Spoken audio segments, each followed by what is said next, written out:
Dewch chi eistedd yn swper sana gyda'r coesau wedi croesi, cadw'r cefn yn syth y pen i fyny, yn adlu i fewn trwy'r trwyn, codi'r breichiau fyny tuag at yr awyr, jyst yn plethu'r bysedd ymestyn y dwylo reit i fyny, wedyn yn adlu allan yn gadael i'r cefn suddo nôl, gen yn dod tuag at y frest, yn adlu i fewn trwy'r trwyn, codi'r breichiau nôl i fyny tuag at yr awyr, yn adlu allan jyst yn ymlacio'r dwylo lawr eich ochr.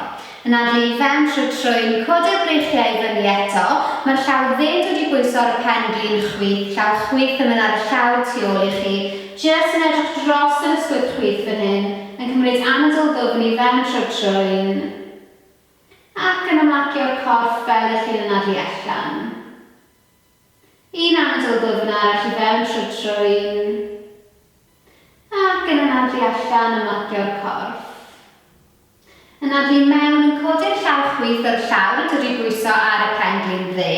Ni'n anadlu mewn yn pwyso ymlaen agor y frest.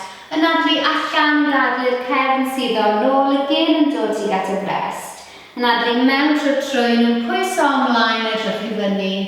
Yn adlu allan, gadael cefn suddo nôl y gen yn dod i'r frest. Unwaith eto yn adlu mewn trwy'r trwyn ac yn anadlu allan.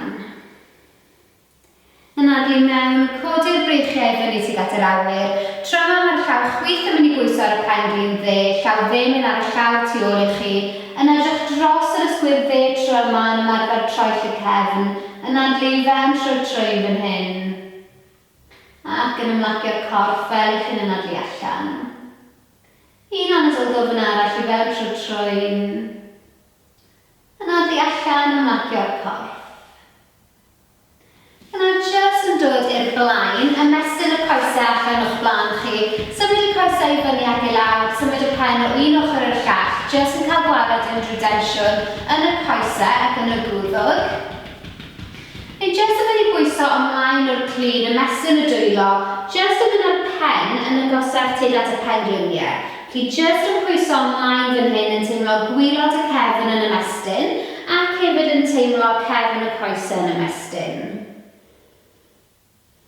Ac yna jyst yn plethu'r bysedd yn rhoi'r dwylo tu ôl y pen, yn cadw'r cefn yn syth ac yna jyst yn mynd â'r pen tuag at y pengliniau.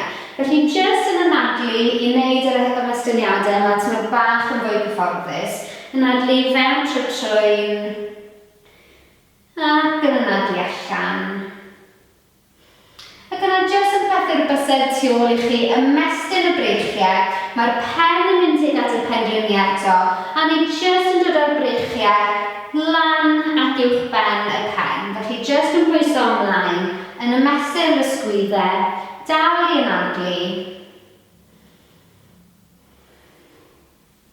Ac yna jyst yn gadael fynd o'r breichiau, yn dod nôl i eistedd yn swper sana, yn cymryd un anadl ddwfn mewn trwy'r trwyn. A wedyn yn ymlacio'r ysgwyddau'r corff fel eich chi'n anadlu allan.